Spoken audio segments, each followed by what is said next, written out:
രണ്ടാം വരവിൽ തകർന്നടിഞ്ഞ് അമരവും മമ്മൂട്ടിയുടെ റിലീസുകൾക്ക് എവിടെയാണ് പിഴച്ചത്? നിങ്ങൾ ആദ്യമായിട്ടാണ് ഈ ചാനൽ കാണുന്നതെങ്കിൽ ഒന്ന് സബ്സ്ക്രൈബ് ചെയ്ത് ബെല്ലൈക്കൺ അമർത്തുക. പുതിയ സിനിമകളുടെ റിലീസുകൾക്കിടയിലും പഴയ ചിത്രങ്ങളുടെ റിലീസുകൾക്ക് ഒരു പ്രത്യേക സ്വീകാര്യത ഇപ്പോൾ പ്രേക്ഷകർ നൽകുന്നുണ്ട്. മലയാളത്തിൽ മാത്രമല്ല തമിഴിലും തെലുങ്കിലും ഹിന്ദിയിലും എല്ലാം ഈ പ്രവണത കാണാം.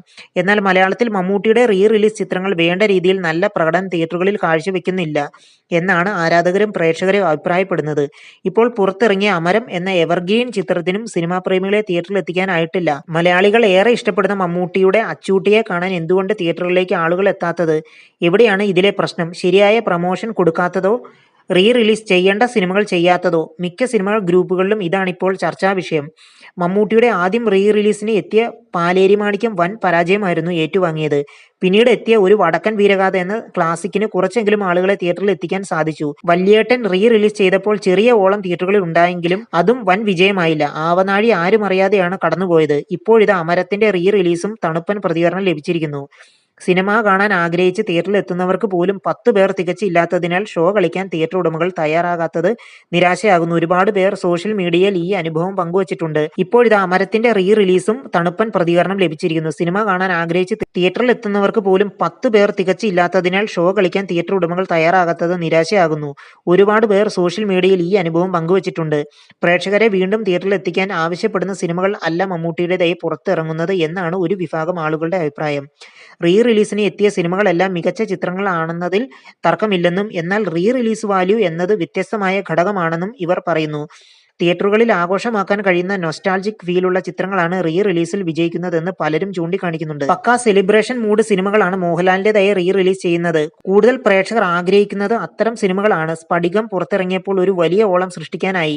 ആദ്യമായി തിയേറ്ററിൽ എത്തിയപ്പോൾ പരാജയം നുണഞ്ഞ ദേവദൂതൻ റിലീസിൽ കളക്ഷൻ വാരിക്കൂട്ടി. അന്നും ഇന്നും ഹിറ്റായ മണിച്ചിത്രത്താഴും മികച്ച വിജയം സ്വന്തമാക്കി. ചോട്ടാ മുംബൈയും രാവണപ്രഭുവും ആഘോഷമായ സിനിമകൾ ആയതിനാൽ യുവാക്കൾ ചിത്രം ഏറ്റെടുത്തു. തിയേറ്ററുകളിൽ ആരാധകരെത്തി ആഘോഷ തിമിർപ്പിൽ ആറാടുകയും കണ്ടു.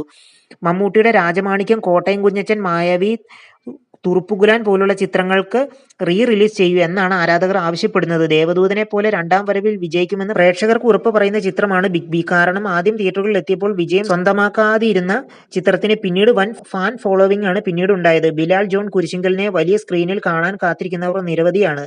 അമൽ നീരദിന്റെ ഓരോ സിനിമകൾ വരുമ്പോഴും ബിഗ് ബിയുടെ രണ്ടാം ഭാഗമായ ബിലാൽ എവിടെ എന്ന് ചോദിക്കുന്നവർ എത്രയോ ഏറെയാണ്. ഇവരെല്ലാം വെച്ചുകൊണ്ട് റിലീസിനായി ചിത്രങ്ങൾ ബുദ്ധിപൂർവ്വം തിരഞ്ഞെടുക്കണമെന്നാണ് നിരവധി പേർ അഭിപ്രായപ്പെടുന്നത്. ശരിയായ പ്രമോഷൻ നടത്താതെയാണ് പല മമ്മൂട്ടി ചിത്രങ്ങളും തിയേറ്ററിൽ എത്തിക്കുന്നത് എന്നാണ് ഉയരുന്ന മറ്റൊരു അഭിപ്രായം. വല്യേട്ടനും വടക്കൻ വീരഗാഥയും മാത്രമാണ് ഇതിൽ നിന്നും വ്യത്യസ്തമായത്. മറ്റു ചിത്രങ്ങൾക്കെല്ലാം ചില അഭിമുഖങ്ങളും വന്നു എന്നൊഴിച്ചാൽ വേണ്ട രീതിയിലുള്ള ഒരു പ്രമോഷനും നടന്നിരുന്നില്ല. ആ സിനിമയെക്കുറിച്ചുള്ള ഓർമ്മകൾ ആളുകളിൽ ഉണർത്തുന്ന പ്രമോഷൻ രീതികൾ ഉണ്ടായില്ല. പുതിയ ചിത്രങ്ങളുടെ വിജയത്തിൽ പോലും അവ ആവശ്യപ്പെടുന്ന പ്രമോഷൻ നിർണായകമായ കാലമാണിത്. OTTക്ക് ശേഷം ആളുകൾ തിയേറ്ററുകൾ തിരഞ്ഞെടുക്കുന്നതിന്റെ മാനദണ്ഡങ്ങളിൽ പോലും വലിയ മാറ്റം വന്നു കഴിഞ്ഞു. നിങ്ങൾ എത്ര തവണ ടിവിയിൽ കണ്ടാലും ഈ സിനിമ തിയേറ്ററിൽ വന്ന് കാണണം എന്ന തോന്നൽ പ്രേക്ഷകരിൽ ഉണ്ടാകും വിധം റിലീസ് പ്രമോഷൻസ് നടത്തണം. അതിന് നിർമ്മാതാക്കൾ തയ്യാറല്ലെങ്കിൽ പിന്നീട് ആളെത്താത്തതിൽ അതിശയിക്കാനില്ല. ഇതുവരെ റിലീസ് ചെയ്ത മമ്മൂട്ടി ചിത്രങ്ങളുടെ കളക്ഷൻ സംബന്ധിച്ച റിപ്പോർട്ടുകൾ കൂടി ഒന്ന് നോക്കാം. ആദ്യം റിലീസ് ചെയ്ത ചിത്രം പാലേരി മാണിക്യത്തിന് റിലീസ് ദിവസം പോലും ടിക്കറ്റുകൾ വിറ്റുപോയിരുന്നില്ല. കൃത്യമായ ബോക്സ് ഓഫീസ് കളക്ഷൻ പുറത്തുവിട്ടിട്ടില്ലെങ്കിലും വളരെ കുറച്ച് തുക മാത്രമേ പാലേരി മാണിക്യത്തിന് ലഭിച്ചിരുന്നു എന്നുള്ളതാണ് റിപ്പോർട്ട്. 1 കോടിയിലധികം രൂപയാണ് ഒരു വടക്കൻ വീരഗാഥ നേടിയത്. 95 ലക്ഷം രൂപയാണ് ആഗോളതലത്തിൽ വല്യേട്ടനെ ലഭിച്ചത്. ഇപ്പോഴിതാ പുറത്തിറങ്ങിയ അമരം റിലീസ് ചെയ്ത് 2 ദിവസം കഴിഞ്ഞിട്ടും ബോക്സ് ഓഫീസിൽ ഒരു ചലനവും സൃഷ്ടിക്കാൻ സാധിക്കാതെ നിൽക്കുകയാണ്. റിലീസിൽ തിയേറ്ററിൽ ആളില്ലായിരുന്നു എന്ന ഒറ്റ കാരണം കൊണ്ട് പ്രേക്ഷകർ നെഞ്ചിലേറ്റിയ ഈ ചിത്രങ്ങൾ മോശമായിരുന്നു എന്നോ റിപ്പീറ്റ് വാല്യൂ ഇല്ലെന്നോ ഒരിക്കൽ പറയാനാകില്ല. അച്ചൂട്ടിയും അഹമ്മദ് ഷാജിയും ചന്തുവും മാധവനുണ്ണിയും ബൽറാമുമെല്ലാം പ്രേക്ഷകർ അത്രമേൽ ഇഷ്ടപ്പെടുന്ന മമ്മൂട്ടിയുടെ വേഷങ്ങളുമാണ്. പക്ഷേ റിലീസിന് ഒരു ഡിഫറന്റ് ഗെയിം ആണ് എന്ന് മാത്രം. ഷാജി പാപ്പന്റെ വിന്നേഴ്സ് പോത്തുമുക്ക ഗ്യാങ്ങിൽ വിനീത് ഇല്ല, പകരം ഫുക്രു. നിങ്ങൾ ആദ്യമായിട്ടാണ് ഈ ചാനൽ കാണുന്നത് ഒന്ന് സബ്സ്ക്രൈബ് ചെയ്ത് ബെല്ലൈക്കൺ അമർത്തുക. ആട് 3 സിനിമയിൽ ഷാജി പാപ്പന്റെ ഗ്യാങ്ങിൽ നടൻ ഫുക്രുവും സിനിമയുടെ പുതിയ ലൊക്കേഷൻ ചിത്രങ്ങൾ കുട്ടൻ മൂങ്ങ എന്ന കഥാപാത്രത്തെ അവതരിപ്പിച്ച വിനീത് മോഹൻ ഇല്ല, പകരം ഫുക്രു ആണുള്ളത്. വിന്നേഴ്സ് പോത്തുമുക്ക് 3.0 എന്ന അടിക്കുറിപ്പോടെ ഫുക്രുവും ചിത്രം പങ്കുവച്ചു.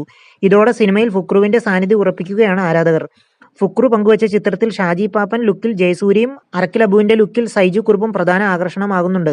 അതേസമയം കുട്ടൻ മൂങ്ങ എവിടെ എന്നാണ് ആരാധകരുടെ ചോദ്യം. മൂങ്ങയില്ലാതെ എന്ത് വിന്നേഴ്സ് പോത്തുമുക്ക് എന്ന് ആരാധകർ ചോദിക്കുന്നു. മിഥുൻ മാനുവൽ തോമസ് രചിച്ച് സംവിധാനം ചെയ്യുന്ന ആട് 3 വലിയ ക്യാൻവാസിലാണ് എത്തുന്നത് എന്നാണ് സൂചന. ടൈം ട്രാവൽ ചിത്രമായാണ് ആട് 3 എത്തുന്നത് എന്ന് റിപ്പോർട്ടുണ്ട്. ഒരു എപ്പിക് ഫാന്റസി ചിത്രമായിരിക്കും ആട് 3 എന്ന് നേരത്തെ സംവിധായകൻ വെളിപ്പെടുത്തിയിരുന്നു. Friday films house, Kavya film house എന്നീ ബാനറുകളിൽ വിജയ് ബാബു, വേണു കുന്നപ്പള്ളി എന്നിവർ ചേർന്നാണ് ചിത്രം നിർമ്മിക്കുന്നത്. സിനിമ അടുത്ത വർഷം മാർച്ച് 19 റിലീസ് ചെയ്യും. കാന്താരയിലെ പോലൊരു ഫൈറ്റ് സൂര്യയെക്കൊണ്ട് കൂട്ടിയാൽ കൂടുമോ? കറുപ്പിൽ നിരാശപ്പെടുത്തരുതെന്ന് ആരാധകർ. നിങ്ങൾ ആദ്യമായിട്ടാണ് ഈ ചാനൽ കാണുന്നെങ്കിൽ ഒന്ന് സബ്സ്ക്രൈബ് ചെയ്ത് ബെല്ലൈക്കൺ അമർത്തുക. നടിപ്പിൻ നായകൻ സൂര്യ നായകനാകുന്ന RJ ബാലാജി ചിത്രമാണ് കറുപ്പ്. ഒരു പക്കാ മാസ് ഫെസ്റ്റിവൽ സിനിമയാകും കറുപ്പ് എന്ന സൂചനയാണ് ഇതുവരെ പങ്കുവച്ച അപ്ഡേറ്റുകളിൽ നിന്ന് ലഭിച്ചിരിക്കുന്നത്. ഇപ്പോഴിതാ ചിത്രത്തിൽ കാന്താര സിനിമയുടെ വൈബിൽ ഒരു ഫൈറ്റ് സീൻ ഉണ്ടെന്നാണ് റിപ്പോർട്ടുകൾ. കാന്താരയുടെ ക്ലൈമാക്സിൽ ഋഷഭ് ഷെട്ടി നടത്തിയ ഫൈറ്റിന് മികച്ച സ്വീകരണമായിരുന്നു ലഭിച്ചിരുന്നത്. ഇതുപോലൊരു ഫൈറ്റാണ് കറുപ്പിൽ ചിത്രീകരിക്കാനിരിക്കുന്നതെന്ന് സൂചന. എന്നാൽ ഇതുപോലൊരു ഫൈറ്റ് സൂര്യയെ കൊണ്ട് കൂട്ടിയാൽ കൂടുമോ എന്നാണ് പ്രേക്ഷകർ ഇപ്പോൾ സംശയിക്കുന്നത്. അടുപ്പിച്ചുള്ള പരാജയങ്ങൾ സൂര്യ ഫാൻസിനെ അടക്കം ചൊടിപ്പിച്ചിട്ടുണ്ട്. ഇനിയും നിരാശപ്പെടുത്തരുതെന്നാണ് ആരാധകർ പറയുന്നത്. വലിയ ബജറ്റിൽ ഒരുങ്ങിയ സിനിമകളായിരുന്നു സൂര്യയുടേതായി ഇറങ്ങിയ വിജയം നേടാതെ പോയത്. ഈ സിനിമയിലൂടെ ഒരു ഹിറ്റ് സൂര്യയ്ക്ക് അത്യാവശ്യമാണ്. ചിത്രത്തിൽ സൂര്യ ഇരട്ട വേഷത്തിലാകും എത്തുക എന്ന റിപ്പോർട്ടുകളുണ്ട്. ചിത്രത്തിൽ ദൈവമായും വക്കീലായും ആണ് സൂര്യ എത്തുന്നതെന്നും പറയപ്പെടുന്നു. 2 പതിറ്റാണ്ടുകൾക്ക് ശേഷം സൂര്യയും തൃഷയും വീണ്ടും ഒന്നിക്കുന്നതും ഈ ചിത്രത്തിന്റെ പ്രത്യേകതയാണ്. സൂര്യയെയും തൃഷയെയും അവരുടെ മുൻ സിനിമകളിൽ നിന്ന് വ്യത്യസ്തമായ ഒരു മേക്ക് ഓവറിൽ കറുപ്പ് അവതരിപ്പിക്കും. ഇന്ദ്രൻസൻ, നാട്ടി, സ്വാസിക, അനഘ മായ, രവി, ശിവദ, സുപ്രീത് റെഡ്ഡി തുടങ്ങിയ മികച്ച താരനിരയാണ് കറുപ്പിലുള്ളത്. അത്ഭുതകരമായ ആക്ഷൻ കൊറിയോഗ്രാഫിയിലൂടെ രാജ്യത്തെ മുഴുവൻ വിസ്മയിപ്പിച്ച 3 സ്റ്റണ്ട് കോർഡിനേറ്റർമാരായ അൻബറിവ്, വിക്രം, മോൻ ജോഡികളാണ് കറുപ്പിലെ ഉയർന്ന നിലവാരമുള്ള ആക്ഷൻ സീക്വൻസുകൾ നിർവഹിച്ചിരിക്കുന്നത്. അവാർഡ് ജേതാവായ പ്രൊഡക്ഷൻ ഡിസൈനർ അരുൺ വെഞ്ഞാറമൂടാണ് ഈ ചിത്രത്തിലെ ഗംഭീരമായ സെറ്റുകൾ രൂപകൽപ്പന ചെയ്തിരിക്കുന്നത്. പ്രധാനമന്ത്രിയെ അധിക്ഷേപിച്ചിട്ട് പാട്ട് എഴുതിയതിനാണ് റാപ്പർ വേടന് അവാർഡ് നൽകിയതെന്ന് മുൻ DGP R ശ്രീലേഖ. ഫേസ്ബുക്ക് കുറിപ്പിലൂടെയാണ് ശ്രീലേഖയുടെ പ്രതികരണം. പ്രധാനമന്ത്രിക്കെതിരെ വരികൾ എഴുതിയതിന് പ്രത്യുപകാരമായിട്ടാണ് കമ്മ്യൂണിസ്റ്റ് സർക്കാർ വേടൻ അവാർഡ് നൽകിയതെന്നും ശ്രീലേഖ ആരോപിച്ചു. പ്രധാനമന്ത്രിയെ അധിക്ഷേപിക്കുന്ന തരത്തിൽ വേടൻ എഴുതിയ വോയിസ്ലെസ് എന്ന ഗാനത്തിലെ ചില വരികൾ ചൂണ്ടിക്കാട്ടിയായിരുന്നു വിമർശനം. വേടനെതിരെയുള്ള പീഡനം ഉൾപ്പെടെയുള്ള കേസുകൾ അടിയിലായത് ഇങ്ങനെയാണെന്ന് ശ്രീലേഖ പോസ്റ്റിൽ പറയുന്നു. തെലുങ്കിൽ വർക്കായോ DS ഇറേ? 5 ദിവസത്തെ കളക്ഷൻ കണക്കുകൾ. നിങ്ങൾ ആദ്യമായിട്ടാണ് ഈ ചാനൽ കാണുന്നെങ്കിൽ ഒന്ന് സബ്സ്ക്രൈബ് ചെയ്ത് ബെല്ലൈക്കൺ അമർത്തുക.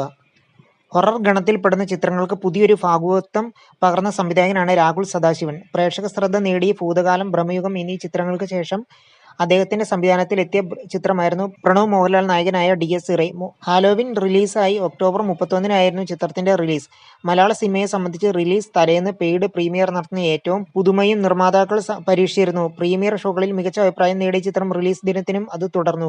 ഫലം ബോക്സ് ഓഫീസിലും ചിത്രം ചലനമുണ്ടാക്കി. മലയാളത്തിൽ ശ്രദ്ധ നേടിയ ശേഷം നവംബർ 7 ചിത്രത്തിന്റെ തെലുങ്ക് പതിപ്പും തിയേറ്ററുകളിൽ എത്തി. മുൻപ് മലയാളത്തിൽ വിജയിച്ച പല ചിത്രങ്ങളുടെയും തെലുങ്ക് പതിപ്പുകളും ബോക്സ് ഓഫീസിൽ ചലനമുണ്ടാക്കിയിട്ടുണ്ട്. DS ഇറേ ആ കൂട്ടത്തിൽ പെടുത്താനാവുമോ? ഇപ്പോഴിത് അത് സംബന്ധിച്ച് കണക്കുകൾ പുറത്തു വരുന്നുണ്ട്. പ്രമുഖ ട്രാക്കർമാരായ സാനിൽക്കിന്റെ കണക്ക് പ്രകാരം DS ഇറേ തെലുങ്ക് പതിപ്പ് ആദ്യ 5 ദിനത്തിൽ നിന്ന് നേടിയത് 30 ലക്ഷം രൂപയാണ്. ഗ്രോസ് അല്ല, മറിച്ച് നെറ്റ് കളക്ഷനാണ് ഇത്. ആവേശകരമായ പ്രതികരണമല്ല ഇതെന്ന് പറയേണ്ടി വരും. അതേസമയം മലയാളം പതിപ്പ് 2 ആഴ്ച പിന്നിടാൻ ഒരുങ്ങുമ്പോഴും തിയേറ്ററുകളിൽ നിന്ന് ഭേദപ്പെട്ട കളക്ഷൻ നേടുന്നുണ്ട്. 80 ലക്ഷം രൂപയാണ് ബുധനാഴ്ച മലയാളം പതിപ്പ്. ഇന്ത്യയിൽ നിന്ന് ചിത്രം ഇതുവരെ നേടിയ നെറ്റ് കളക്ഷൻ 37,15,00,000 രൂപയും ഗ്രോസ് കളക്ഷൻ 42,80,00,000 രൂപയുമാണ്. വിദേശത്ത് നിന്ന് 31,20,00,000 രൂപയും അടക്കം 13 ദിവസത്തെ ആഗോള ഗ്രോസ് 74 കോടിയിൽ എത്തിയിട്ടുണ്ട്. മലയാളത്തിൽ ഈ വർഷത്തെ ഹയസ്റ്റ് കളക്റ്റഡ് ചിത്രങ്ങൾക്കൊപ്പമാണ് DS ഇറയുടെ സ്ഥാനം. അതേസമയം ചിത്രത്തിന് ഇപ്പോഴും ഒക്യുപൻസി ഉള്ളതിനാൽ ക്ലോസിംഗ് ബോക്സ് ഓഫീസ് ഇപ്പോഴും പ്രവചിക്കാനായിട്ടില്ല. F1 ജുറാസിക് വേൾഡും ഞെട്ടിച്ചു. ഇനി പ്രിഡേറ്ററിന്റെ ഊഴം. ഇന്ത്യയിൽ നിന്ന് വമ്പൻ കളക്ഷനുമായി ചിത്രം. നിങ്ങൾ ആദ്യമായിട്ടാണ് ഈ ചാനൽ കാണുന്നത് ഒന്ന് സബ്സ്ക്രൈബ് ചെയ്ത് ബെല്ലൈക്കൺ അമർത്തുക. ഹോളിവുഡ് സിനിമകൾക്കും ഇന്ത്യയിൽ വലിയ സ്വീകാര്യത ലഭിക്കാറുണ്ട്. ഇപ്പോഴത്തെ അത്തരത്തിലൊരു ഹോളിവുഡ് ചിത്രമാണ് ഇന്ത്യൻ ബോക്സ് ഓഫീസിൽ കീഴടക്കുന്നത്. ഇന്ത്യയിൽ കുതിപ്പ് തുടരുന്നത്. മികച്ച പ്രതികരണം നേടുന്ന സിനിമയ്ക്ക് വമ്പൻ ഓപ്പണിംഗ് ആണ് ലഭിക്കുന്നത്. ആദ്യ ദിനം 2.30 കോടി നേടിയ സിനിമ രണ്ടാം ദിനവും മൂന്നാം ദിനവും 3.50 കോടി വീതം സ്വന്തമാക്കി. ആദ്യ 3 ദിവസങ്ങൾ പിന്നിടുമ്പോൾ 9.30 കോടിയാണ് സിനിമയുടെ ഇന്ത്യയിൽ നിന്നുള്ള കളക്ഷൻ. നിലവിൽ വലിയ സ്വീകാര്യത ലഭിക്കുന്നതിൽ കളക്ഷനിൽ വർധന ഉണ്ടാക്കാൻ സിനിമയ്ക്ക് കഴിയുമെന്നാണ് പ്രതീക്ഷ. പ്രെഡേറ്റർ ഫ്രാഞ്ചൈസിയിലെ 9ാമത്തെ സിനിമയാണ് ഇത്. 1987 ആദ്യ പ്രെഡേറ്റർ സിനിമ പുറത്തുവരുന്നത്.